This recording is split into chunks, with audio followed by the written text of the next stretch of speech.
kita dia mengalami terus menerus lah yang namanya di ghosting misalnya, ditolak, diabaikan, dikhianati dan sebagainya. Tadi pola yang coba teman-teman perhatikan ke diri teman-teman, apakah ya teman-teman itu memiliki empati yang tinggi, peka, sensitif dengan penderitaan orang lain, yang pertama. Yang kedua, apakah teman-teman sebagian besar hidupnya banyak dihabiskan untuk menyenangkan, membahagiakan, melayani, merawat orang lain, misalnya di sini keluarga, ada yang jadi tulang punggung, ada yang ya tipenya itu yang suka memberikan kebahagiaan ke orang lain gitu ya. Nah, yang ketiga cirinya, apakah teman-teman itu lebih menyukai keharmonisan dan menghindari konfrontasi ataupun gesekan gitu ya, sehingga sampai akhirnya ya udahlah gitu, biasanya tuh kayak mengalahkan kemauan sendiri demi untuk tadi yang penting harmonis, yang penting enggak terjadi gesekan, yang penting damai-damai, aman-aman gitu ya. Nah, itu yang ketiga. Yang keempat ya ini ya, berarti nggak enakan ya, kalau apapun ya oke, ya dilakukan gitu ya, dan sulit mengatakan tidak kepada apa-apa yang tidak sesuai dengan diri sendiri ya. Nah, ini ciri yang keempat. Dan yang kelima, apakah teman-teman merasa seringkali dimanfaatkan oleh orang lain, karena tadi ya, karena kaitan sama yang yes dan no gitu ya, sulit untuk mengatakan no dan kebanyakan yesnya gitu kan. Nah, kemudian nah itulah, itu ciri-ciri yang saya sebutkan itu apakah ada di diri teman-teman. Kalau iya, ini konten yang cocok untuk teman-teman. Halo, apa kabar teman-teman? Semoga teman-teman semuanya dalam keadaan baik, sehat, dan juga bahagia. Ketemu lagi dengan Sinta di sini. Seperti biasa, di sini saya ingin berbagi pengetahuan dan juga pengalaman seputar spiritual dan kaitannya dengan kesehatan mental. Nah, udah lama nih teman-teman, baru ketemu lagi, baru bisa menyapa teman-teman lagi. Alhamdulillah, cukup lama ya, hampir berapa ya, 3 minggu ya, kita belum ketemu lagi. Dan akhirnya pada kesempatan kali ini Allah izinkan saya untuk kembali menyapa teman-teman semuanya. Nah, pada kesempatan kali ini yang ingin saya bagikan di sini adalah tentang antara tema jiwa, misi jiwa atau jalur hidup, dan juga pelajaran hidup. Ini pembahasannya cukup personal ya, tetapi saya coba menyampaikannya secara umum ya. Nah, di sini apakah teman-teman pernah merasakan kehilangan, merasa hidup banyak sekali benturan, merasakan turbulensi? Mungkin ada saat ini di antara teman-teman yang merasakan kebingungan ya, ataupun kehilangan seseorang yang disayang, ataupun di ghosting.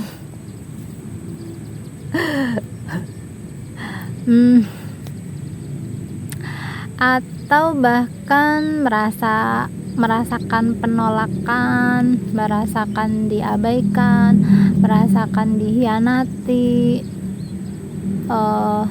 merasakan tidak diinginkan dan sebagainya.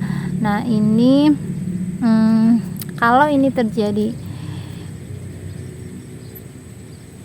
ke teman-teman ya, ini artinya Allah itu sedang membangunkan. Allah sedang kayak yang Noel ya. Noel itu apa ya? Kayak kita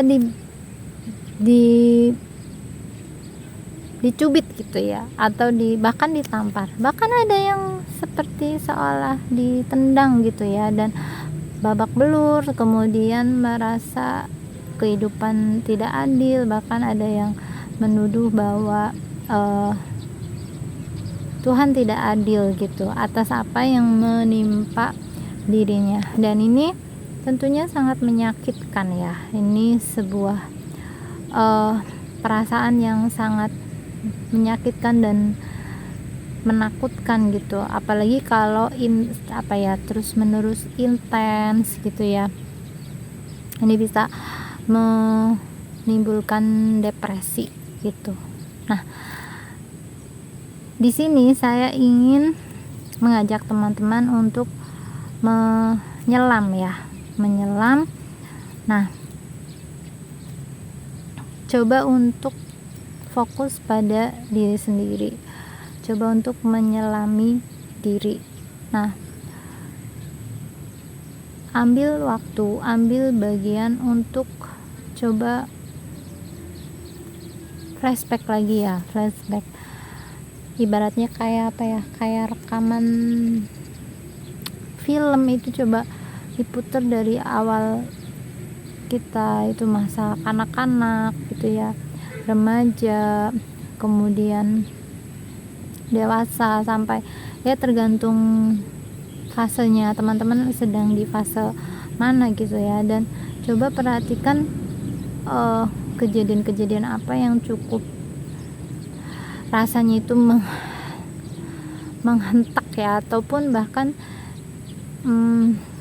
apa ya, kayak yang menampar, memukul teman-teman itu di pada fase yang mana gitu ya. Nah, pada saat itu mungkin teman-teman bisa tengok lagi peristiwanya seperti apa, kemudian terlibat dengan siapa saja, apa yang dirasakan, lalu coba ditulis ya teman-teman ya, dari rasa, siapa, peristiwanya seperti apa, bagaimana kejadiannya ya. Nah, itu nanti perlu kita perhatikan ya, perlu kita fokuskan di situ gitu. Nah, karena sebenarnya tadi ya, sesuatu yang membuat kita itu jadi kayak dicubit, ditampar dan sebagainya, itu sebenarnya di situ ada pesan ya, ada pesan penting gitu, ada pelajaran-pelajaran penting dari Allah yang ketika kita itu mengabaikannya, tidak atau menghiraukannya, nah itu maka pelajaran itu akan terus ada di kurikulum kita gitu.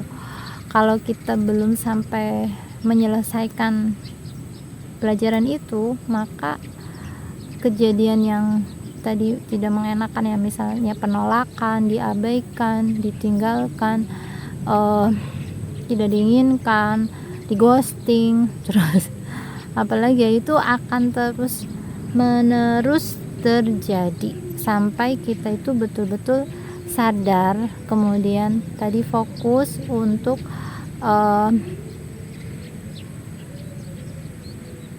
menyembuhkan ya, menyembuhkan, menyinari ya di bagian yang tadi, rasa-rasa yang hadir itu. Nah, yang pertama tadi ya,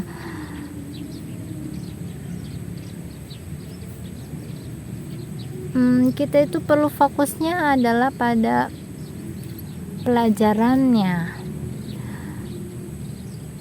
hikmahnya tuh apa gitu ya, supaya kita jadi tadi ketika tahu pelajarannya, kita pelajari, kita kerjakan, terusan kita tuh diujikan lulus atau tidak, dan itu tadi akan terus menerus sampai kita itu lulus, sampai selesai gitu ya. Nah, itulah, disitulah kita tuh bertumbuh. Jadi sikap atau perilaku orang lain yang kita temui gitu ya, mereka kan sebenarnya mereka adalah kurir ya, mereka membawa pesan tadi gitu kan, bahwa oh nih si A dikirim sama Allah gitu kan ke kita untuk memberitahu, oh kamu tuh masih ada misalnya rasa sakitnya di mana gitu kan, terus masih secara jiwa itu kotornya di mana gitu kan. Nah, disitulah perlu misalnya ada rasa iri, misalnya ada rasa rendah diri, atau misalnya rasa marah, dendam dan sebagainya. Nah, di situ kita akan dipertemukan dengan orang dan peristiwa yang eh, yang membuat kita itu tadi ya kerasa seperti ditampar dan sebagainya. Nah, disitulah pelajarannya, disitulah yang perlu kita fokuskan dan untuk kita bertumbuh ya. Kalau kita selesai ujiannya, kita lulus, itu kita bertumbuh ya, naik level gitu. Nah, yang kedua tadi jangan fokus pada peristiwanya. Kalau kita fokus pada peristiwanya, itu yang ada rasa penderitaan yang kita fokuskan ya, rasa penderitaan. Kalau kita masuk ke dalam pikiran kita ya, kemudian jadi perasaan lagi, terus bolak-balik muter ya, itu jadi bisa jadi keyakinan ya kan. Sesuatu yang terus menerus kita percaya itu kan jadi satu keyakinan. Ketika itu jadi keyakinan, itu kan jadi pola, jadi sistem ya. Akhirnya ya kita mengalami terus menerus lah yang namanya di ghosting misalnya, ditolak, diabaikan, dikhianati dan sebagainya. Tadi pola yang berulang itu ya. Habis itu perlu disadari supaya kita putuskan rantai itu, pola itu gitu ya. Nah, itu yang kedua. Nah, yang ketiga, nah kita perlu lagi nih ya melihat, mengenal diri kita sendiri, mengenal diri kita. Nah, di sini mulai dari cetakan diri kita itu seperti apa, atau blueprint kita itu seperti apa ya. Dan ini setiap orang itu beda-beda, setiap orang itu unik, kompleks dan detail, dan sangat personal banget pokoknya berbeda gitu. Dan kalau bahasa saya, sempurna dalam ketidaksempurnaan. Ini secara desain ya. Nah, kemudian di desain ini kita jadi perlu tahu dan menyadari sifat dan kepribadian kita ya, baik yang tadi disadari atau tidak disadari, baik ataupun buruknya gitu ya. Yang tidak disadari itu biasanya karena pengkondisian ya, karena didikan, karena pola asuh, karena didikan, karena bisa jadi karena lingkungan atau yang ditanamkan ke kita gitu ya, secara pengkondisian. Kemudian yang kedua itu terkait dengan diri sendiri, perlu cari tahu tema hidup kita tuh apa ya, jalan hidup kita tuh apa, misi jiwa kita apa, peran kita di dunia ini apa. Dan setiap orang balik lagi itu benar-benar berbeda, benar-benar spesial, unik, tidak ada yang sama gitu ya. Jadi kita nggak bisa nyontek punya orang gitu, mesti kita sendiri yang mengerjakan gitu. Nah, itu tema hidup. Kemudian di dalam mengenal diri sendiri juga kita perlu menyadari dan tahu dan menyadari apa kekuatan kita atau energi yang kita miliki itu apa. Nah, kemudian kelemahan atau energi yang kita tidak miliki atau sebenarnya kita miliki tapi tersumbat ya, atau tertekan. Nah, itu juga perlu kita sadari supaya kita bisa mengambil tindakan. Selanjutnya terkait dengan diri sendiri juga, pelajaran atau kurikulum diri kita itu seperti apa saja pelajarannya ya. Nah, selanjutnya tantangan yang perlu kita taklukkan ya. Ini hampir sama sih kayak pelajaran yang kita perlu pelajari ya. Dan tadi ada ujiannya ya, lulus apa enggak gitu. Tapi kalau ke tantangan itu lebih kayak bisa jadi itu ke kekuatan kita, tapi karena kita itu terhalang oleh tadi ya pengkondisian. Nah, itu bisa jadi jadi kelemahan gitu. Makanya saya juga saya juga berpikir bahwa berpendapat ya menurut saya itu kelebihan kita bisa jadi sekaligus kekurangan kita bisa jadi itu jadi kelebihan kita, seperti itu teman-teman. Nah, selanjutnya terkait dengan diri sendiri ya. Nah, kita dari satu persatu dulu nih yang tentang desain kita ya. Desain kita seperti apa? Nah, ini teman-teman bisa menggunakan tools human design ya. Itu memudahkan kita mengenal diri kita sendiri dari energi kita, karena kita sebenarnya kan makhluk energi ya. Kemudian terkait dengan jalur hidup ya, jalur hidup. Nah, ini bisa pakai numerologi ya. Di numerologi itu ada 1 sampai 9. Kemudian untuk yang angka khusus ataupun yang langka yaitu 11, 22 dan 33. Nah, ini saya jelaskan sedikit ya terkait dengan temanya ya. Tema dari nomor 1 sampai 9. Yang 1 dulu. Nah, itu tema hidupnya itu kepemimpinan yang orisinil ya, yang dia biasanya pionir, inisiator gitu, kayak pembuka jalan. Namanya 1 kan itu baru pecah telur ya sebenarnya. Pionir ya, dia pemimpin ya, bagi pemimpin yang ideal gitu, pemimpin yang orisinil ya, asli gitu. Nah, itu pemimpin alami itu jalur hidup nomor 1.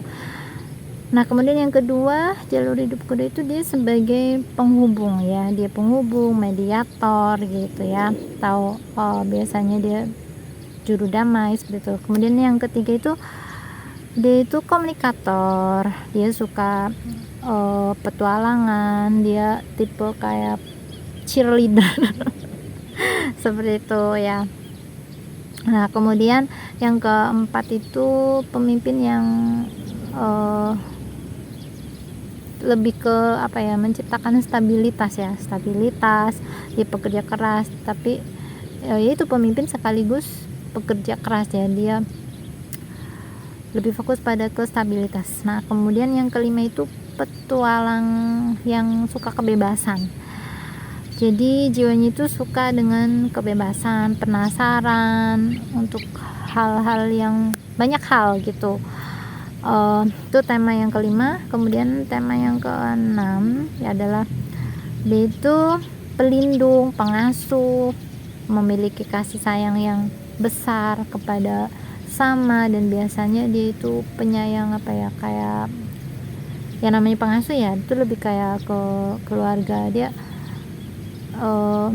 punya empati yang tinggi gitu ya, dan suka membantu orang lain. Itu untuk tema yang ke-6. Kemudian tema yang 7 itu tipenya pertapa ya, pertapa, pemikir, intelektual, dan juga analisis. Jadi dia orangnya logis biasanya dan jelas gitu. Nah, karena tadi ya dia itu biasanya ya intelektual ya. Nah, kemudian yang ke-8 itu dia temanya adalah sebagai manajer kehidupan. Jadi pemimpin yang visioner, biasanya dia bisa memimpin bawahannya, memimpin ke hidupnya sendiri ya. Dia itu visioner. Terus selain itu juga dia apa ya, cenderung mengejar kemakmuran. Tapi buat ini bukan buat untuk dirinya sendiri, tapi untuk memimpin tadi ya, memimpin gitu. Nah, kemudian yang ke-9 itu dia aktivis perubahan. Dia tema hidupnya itu tentang kemanusiaan ya, kebijaksanaan seperti itu. Nah, untuk yang 11 sampai 33 itu cenderung ke spiritual ya. 11 itu dia pencerah, dia suka memberikan apa ya, membuka kesadaran ya, atau membangunkan kesadaran, atau yaitu ya pencerah. Kemudian yang mencerai itu lebih ya, orang-orang spiritualis itu kan dia mencintai kedamaian, ketenangan, seperti itu guys. Kemudian dua-dua itu arsitek peradaban, ya pemimpin, pekerja keras, tapi juga tadi spiritualis juga. Kemudian yang ke-33 itu dia penyembuh ya, penyembuh, altruistik dan tadi spiritualis. Jadi benar-benar dia itu ya penyembuh ya. Jadi energinya itu luar biasa, vibe-nya tinggi biasanya orang seperti ini, dan ini sangat langka guys gitu ya untuk yang ketiga. Nah, ini menurut saya. Jadi setelah saya mempelajari yang pertama ya, diri sendiri, human design diri sendiri, tadi mulai dari tema pelajarannya dan lain sebagainya, maka kesimpulan saya ini untuk sementara ini adalah bahwa sukses itu ketika kita berhasil menjalani misi jiwa kita dengan versi terbaik diri kita sendiri.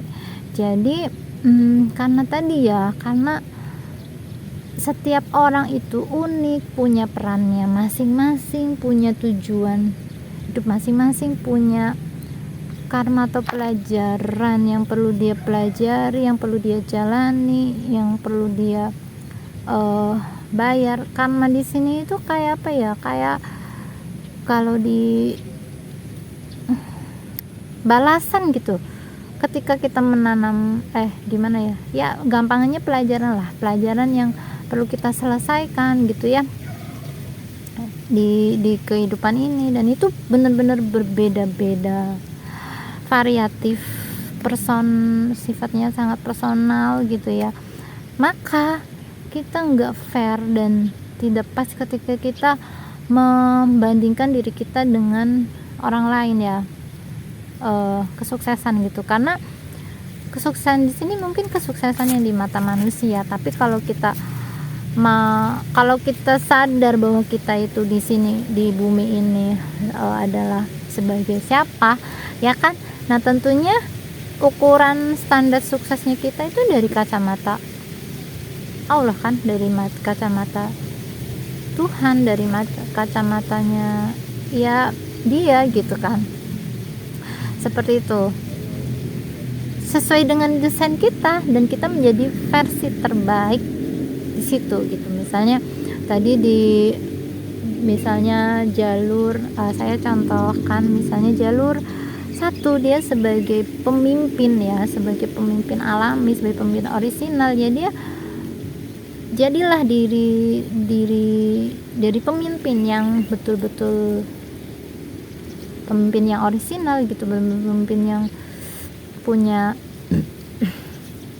integritas dan sebagainya ya, sesuai dengan keorisinilan dirinya dia gitu kan. Setiap orang walaupun jalur hidupnya satu, itu tadi desainnya beda-beda guys. Jadi versinya si A dengan versinya si B, walaupun jalur hidupnya satu, itu berbeda gitu ya. Udah, suksesnya itu ya di jalurnya dia, temanya dia, perannya dia jadi yang terbaik di situ gitu. Jadi kalau kita paham ini, jadi ya nanti ya dibahas selanjutnya. Nah, kemudian apa hubungannya antara tema hidup ya, jalur hidup ya, ekspresi diri kita terhadap ekspresi energi kita ya keluar ke orang lain, dan tadi ya pelajaran hidup kita. Nah, ini ada kaitannya guys. Nah, saya contohkan misalnya jalur hidup 9 ya, tema hidupnya itu kan kemanusiaan ya. Nah, karena jalur hidupnya itu kemanusiaan, itu sebagian besar hidupnya itu dengan melayani orang lain, membahagiakan orang lain, dengan merawat orang lain, dengan peduli terhadap orang lain. Nah, di sini ketika tidak seimbang ya, maka bisa jadi pelajaran hidupnya adalah dia harus mencintai diri sendiri, karena kegerus guys, memberikan energi terus ke orang lain, dan akhirnya diri sendiri terabaikan gitu kan, kurang mencintai diri sendiri. Dan ini itu secara jiwa guys, memang cetakannya begitu. Jadi di sini PR-nya ya, pelajarannya adalah mencintai dirinya sendiri. Jadi gini, mencintai orang lain, peduli dengan orang lain ya, tadi altruistik, kemanusiaan. Tema hidupnya adalah melayani orang-orang, merawat kehidupan gitu ya.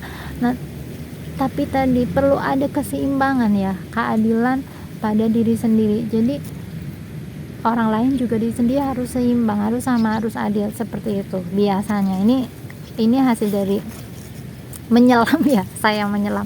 Jadi tadi ya, terkait dengan tema hidup dan juga pelajaran hidup. Nah, itu biasanya saling bertolak belakang di situ. Nah, selain itu di jalur hidup 9 itu ya, di sini kan lebih ke filantropis, kemanusiaan, tadi berjiwa sosialnya tuh sangat tinggi. Hidupnya sebagian besar itu buat berkorban untuk orang lain dan mewujudkan dunia itu lebih baik, lebih indah ya, membahagiakan orang lain. Fokus pada hal yang besar, dia kurang fokus pada hal kecil, terus mencari makna hidup. Jadi mengejar atau kepuasan itu pada makna hidup gitu. Nah, idealis, perfeksionis, tapi juga keras kepala. Dan bisa jadi keras kepala, egonya tinggi seperti itu. Jadi di satu sisi itu bagus, tapi di sisi lain tadi ada kelemahannya ya, ada kekurangannya, yaitu di sini jadi kurang peduli, kurang mencintai, mengabaikan diri sendiri. Dan ini mungkin buat orang lain mudah ketika dia pelajarannya bukan di sini, dia sudah bisa menguasain. Tapi buat yang jalur 9 ini gitu ya, itu sulit karena tadi kan udah polanya begitu terus, udah jadi kayak sistem gitu kan. Nah, disinilah PR-nya gitu. Kemudian selain itu tadi karena mengurusi orang lain, berhubungan dengan orang lain, banyak berinteraksi dengan orang lain, maka di sini polanya adalah kemelekatan ya. Nah, maka PR-nya ya udah dengan melepaskan kemelekatan. Terus selain itu tadi karena jalur 9 itu kan melewati 1, 2, 3 sampai 8, jadi sudah mengalami dan mendapatkan banyak pelajaran, dan pelajarannya memang punya banyak gitu ya. Jadi di sisi lain tuh ada ego yang tinggi, mungkin ada agak tinggi kesombongan gitu ya. Dan di sini juga pelajarannya adalah mengikis ego, meruntuhkan ego. Makanan di perjalanannya itu pelajarannya ya itu diketemukan, dibenturkan dengan sesuatu yang merontokkan ego, yang melucuti ego, seperti itu guys. Nah, yang gak enak yang namanya sakit ya ya itu ya, setiap orang punya tadi pelajarannya masing-masing. Nah, kemudian selain itu, nah ini juga saya ingatkan bahwa kalau di Islam itu bahwa Allah akan menguji pada hal-hal yang kita cintai gitu, yang melekat pada diri kita, karena dia tidak ingin kita menduakannya kan. Jadi dia ingin kita fokus pada satu cinta. Nah, seperti itu guys. Nah, sharing yang sekarang ini saya akan lebih mengerucut lagi ya, akan lebih fokus lagi pada jalur hidup 6 dan 9 karena ini mirip ya. Mungkin teman-teman kalau yang belum tahu jalur hidupnya, nah ini ciri-cirinya ya. Coba teman-teman perhatikan ke diri teman-teman. Apakah ya teman-teman itu memiliki empati yang tinggi, peka, sensitif dengan penderitaan orang lain, yang pertama. Yang kedua, apakah teman-teman sebagian besar hidupnya banyak dihabiskan untuk menyenangkan, membahagiakan, melayani, merawat orang lain, misalnya di sini keluarga, ada yang jadi tulang punggung, ada yang ya tipenya itu yang suka memberikan kebahagiaan ke orang lain gitu ya. Nah, yang ketiga cirinya, apakah teman-teman itu lebih menyukai keharmonisan dan menghindari konfrontasi ataupun gesekan gitu ya, sehingga sampai akhirnya ya udahlah gitu, biasanya tuh kayak mengalahkan kemauan sendiri demi untuk tadi yang penting harmonis, yang penting enggak terjadi gesekan, yang penting damai-damai, aman-aman gitu ya. Nah, itu ciri yang ketiga. Yang keempat ya ini ya, berarti enggak enakan ya, kalau apapun ya oke, ya dilakukan gitu ya, dan sulit mengatakan tidak kepada apa-apa yang tidak sesuai dengan diri sendiri ya. Nah, ini ciri yang keempat. Dan yang kelima, apakah teman-teman merasa seringkali dimanfaatkan oleh orang lain? Karena tadi ya, karena kaitan sama yang yes dan no gitu ya, sulit untuk mengatakan no dan kebanyakan yesnya gitu kan. Nah, kemudian ya itulah, itu ciri-ciri yang saya sebutkan itu apakah ada di diri teman-teman. Kalau iya, ini konten yang cocok untuk teman-teman. Nah, biasanya problem terberatnya itu kalau yang seperti ini biasanya ya, ini kaitannya dengan berhubungan dengan keluarga, orang-orang terdekat kita. Kalaupun bukan keluarga ya orang-orang yang terdekat kita ya keluarga ya. Karena di sanalah sebelum ke sebagian besar dari hidup kita itu kan masih kita bersama dengan keluarga kita gitu kan. Maka di situ ada kayak tujuan Allah hadirkan di keluarga kita itu biasanya pelajaran kita, pelajaran hidup kita itu ada di keluarga kita, salah satu anggota keluarga misalnya ya. Tapi jangan khawatir teman-teman, biasanya selain pelajarannya itu di keluarga ya, misalnya di keluarga itu kita misalnya ada salah satu anggota keluarga misalnya, biasanya sih lebih ke ini ya, otoritas yang tinggi, misalnya orang tua gitu, itu bertabrakan gitu, bertolak belakang. Nah, ini biasanya seperti itu pelajaran hidupnya gitu. Nah, tapi jangan khawatir, biasanya dalam keluarga itu juga Allah hadirkan sebagai kayak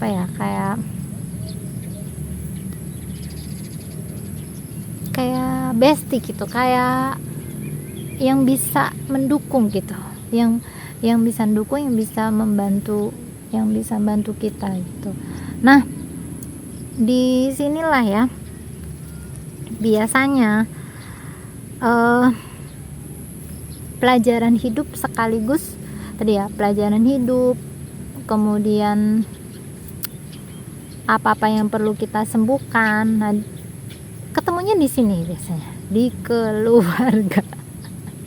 Maka coba teman-teman perhatikan ya, coba disadari gitu ya, di list misalnya kayak ada yang dari sosok ayah ataupun dari sosok ibu misalnya, apa-apa gitu, kayak seperti saya juga ada yang dari ayah, ada yang dari mama gitu. Jadi sesuatu yang terus bergesekan gitu, dan di situ ya tadi itu pelajarannya ya, jadi untuk supaya seimbang, supaya kita bertumbuh gitu, terus diberi tantangan, dilatih sama Allah gitu, supaya kita bisa kembali netral, bisa seimbang, dan bisa jadi satu cinta. Kaget guys. Oh, itu di belakang aku tuh ayam kalkun dan segerombolan ayam kalkun. Oke, kita lanjutkan ya dikit lagi. Nah,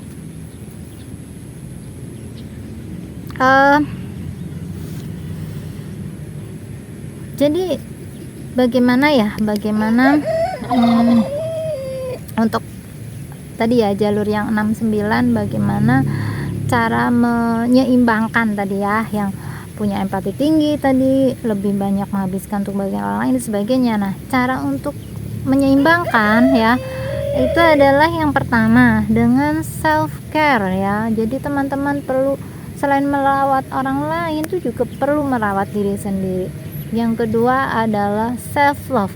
Selain kita mencintai orang lain, keluarga dan kehidupan dan sebagainya, kita juga perlu juga mencintai diri kita sendiri tadi ya, adil ya. Kemudian yang ketiga adalah melepaskan kemelekatan, belajar untuk melepaskan kemelekatan, supaya kita misalnya ya, karena kita seringnya itu menyenangkan orang lain, nanti ketika orang lain itu berubah sikap ataupun tadi ghosting ataupun menolak kita, itu bisa jadi sisi diri kita tuh merasa sakit gitu ya. Nah, itu karena kemelekatan kita terhadap orang lain gitu, tidak berdiri sendiri. Nah, di situ perlu untuk dikikis ya, untuk disembuhkan ya, melepaskan kemelekatan. Kemudian yang keempat tadi meruntuhkan ego kita.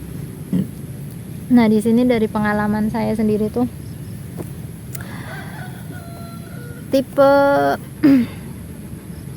jalur 9 tadi kan ini dia altruistik ya, jadi suka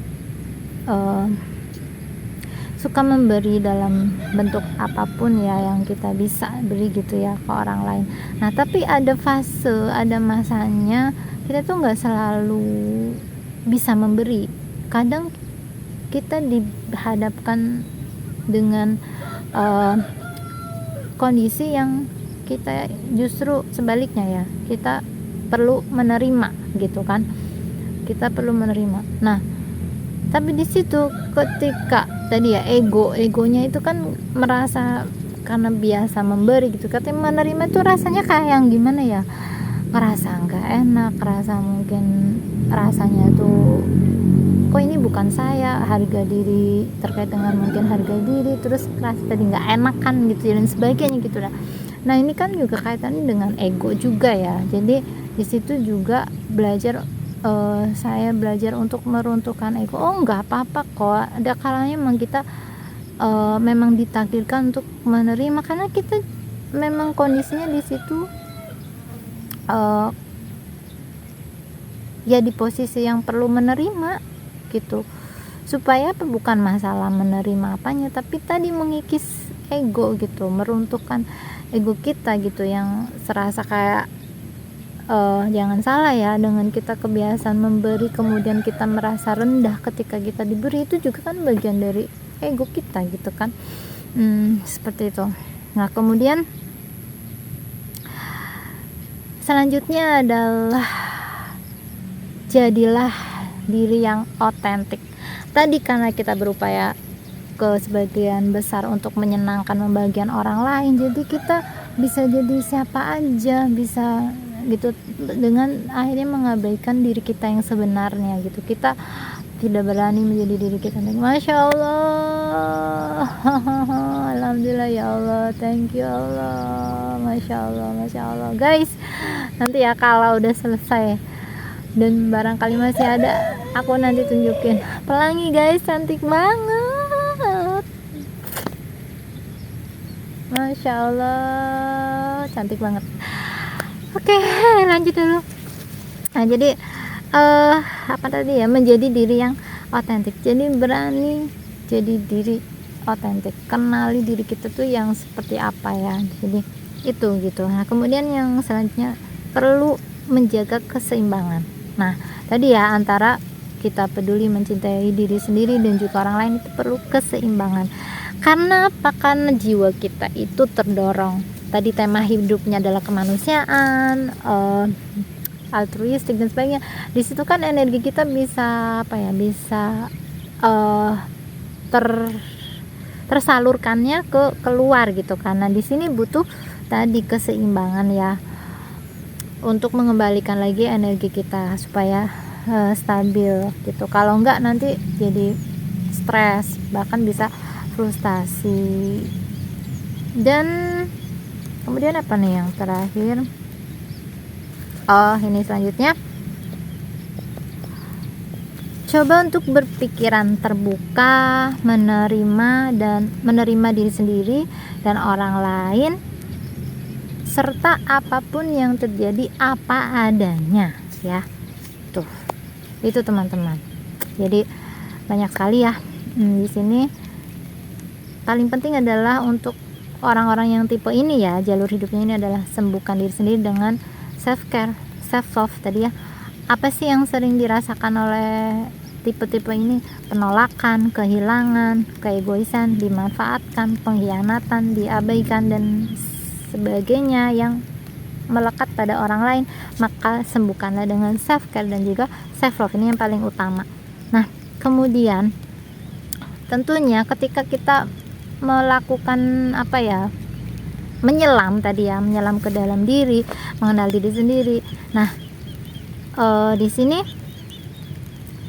di desain kita ya, atau blueprint kita itu, semua orang itu ya, setiap diri itu nggak ada yang baik dan nggak ada yang buruk guys, sama aja gitu loh. Semuanya sesuai dengan porsinya masing-masing. Hujan guys. Ini tuh panas tapi hujan. Oke lah, aku menikmati. Tuh, dengeran nggak suara ayam kalkun ya. Nah, kita lanjutkan apa ya tadi? Bagaimana menyikapi desain diri kita, blueprint diri kita ya. Tadi ingat, tidak ada yang baik, tidak ada yang buruk, semuanya sama sesuai dengan porsinya masing-masing ya. Dan juga tadi ada perannya masing-masing, jalur hidupnya masing-masing, pelajarannya masing-masing ya. Dan kita semua ini kan satu kesatuan ya. Jadi ya di sini pada akhirnya gitu, maksud saya itu pada akhirnya ya, ketika diri kita itu otentik, orisinil, kemudian juga kita sampai ke mencapai diri sejati kita, di situ kita menyatu, kita satu, kita bagian dari percikan-percikan ilahi kan. Percikan-percikan bagian dari semesta kan, mikrokosmik, kita bagian dari makrokosmik. Nah, bagaimana menyikapi gitu kan, menyikapi desain kita, karena saya sendiri ya ada yang shock ya, kaget juga gitu, tapi itu jadi jawaban, kayak menjawab pergolakan batin saya gitu.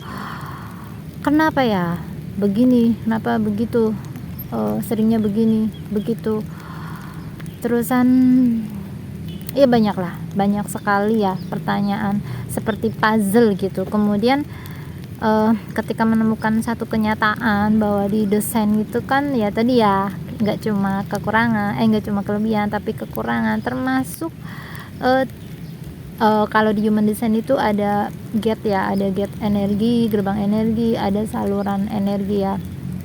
Nah, saya itu pas menyelam itu mendapati ada saluran di human design itu mutasi itu, ini di sini energinya on off gitu ya, on off. Jadi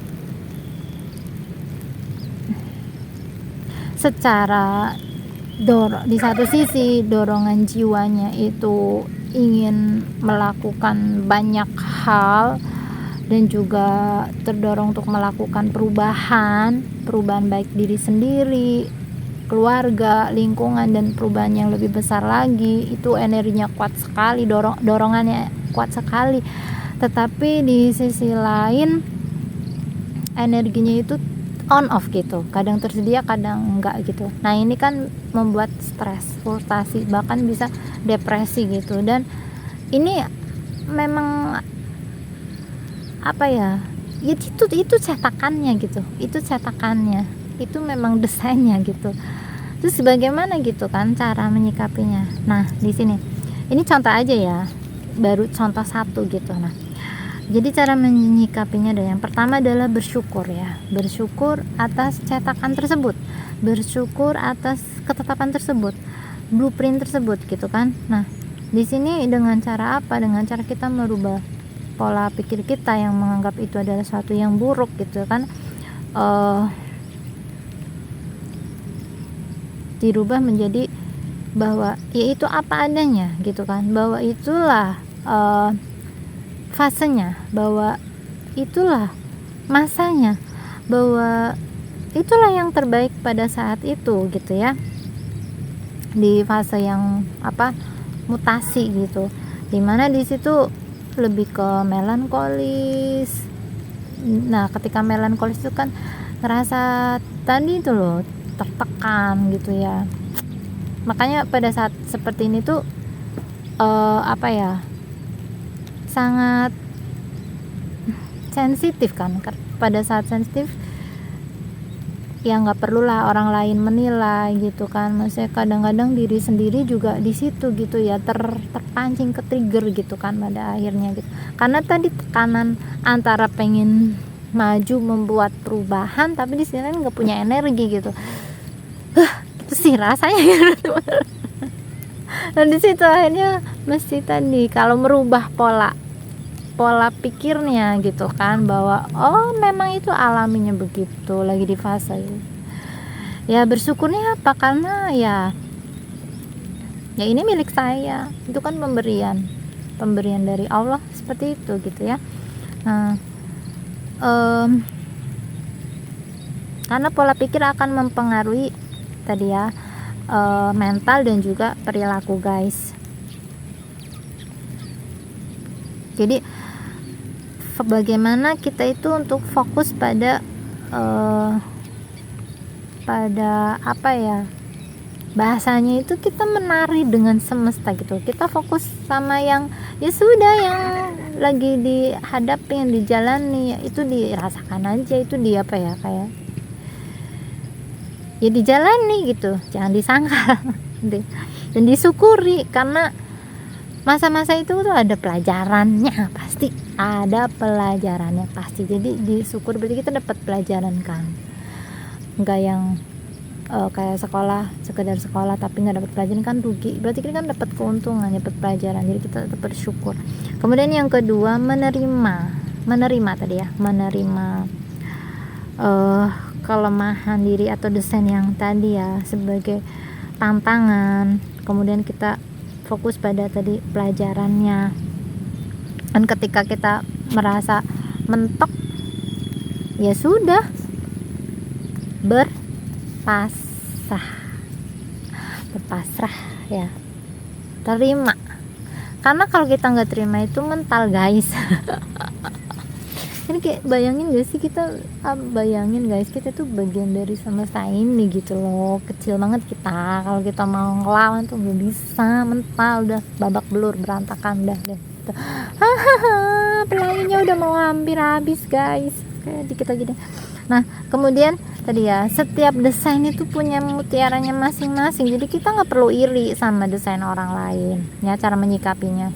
Kemudian cara menyikapinya ketiga adalah bijaksana, karena kita sadar dengan melihat segala sesuatu itu ya apa adanya, dan itu kita nggak bisa kontrol gitu. Makanya untuk bijaksana itu bukan untuk orang lain loh, tapi untuk diri kita sendiri, untuk kedamaian diri kita, batin kita gitu. Jadi jadi ngelihat sesuatu jadi nggak yang gampang menghakimi, mengkritisi, karena ya kadang memang ya itu jalannya dia, itu lagi fasenya dia gitu kan, seperti itu guys, dan itu memang udah desainnya dia gitu. Jadi bijaksana itu supaya kita enggak yang hancur gitu ya, kita lebih damai sama diri sendiri dan juga tadi orang lain. Nah kemudian yang keempat ya, cara menyikapi desain kita ya, dan ini kaitannya dengan orang lain juga. Berwelas asih pada diri sendiri dan orang lain. Kita belum tentu dan gak bisa kita di posisi orang lain, begitu kan orang lain di posisi kita gitu. Karena tadi kan sangat detail, rinci dan spesial, orisinil dan punya itunya masing-masing. Jadi kita nggak bisa berperan jadi orang lain, nggak bisa, kita bisa jadi nabrak sana sini gitu. Dan itu udah porsinya pas, udah wis apa ya jenengnya, tepat sasaran, nggak meleset sedikit pun. Memang itu untuk kita dan itu untuk dia. Nah, si A, si B dan si C gitu. Jadi di sini jadi kita punya tadi ya, punya tantangan masing-masing, mereka punya pelajaran masing-masing, punya kesakitan masing-masing. Yang di situlah kita perlu berwelas asih kepada diri sendiri dan juga orang lain. Nah, kemudian yang kelima, cara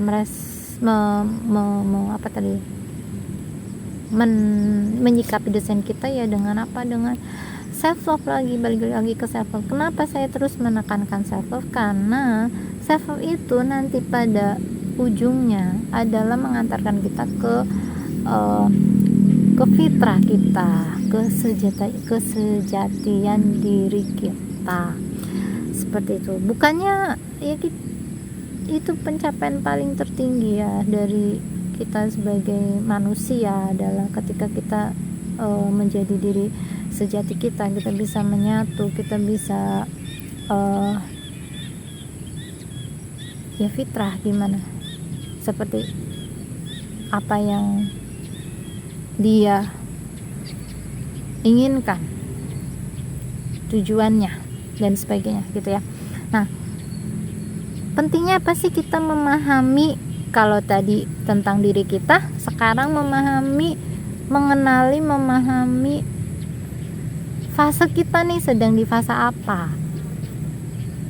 Pelajaran kita di fase ini tuh sedang mempelajari apa. Nah, kalau kita nggak menyelam, kita nggak tahu.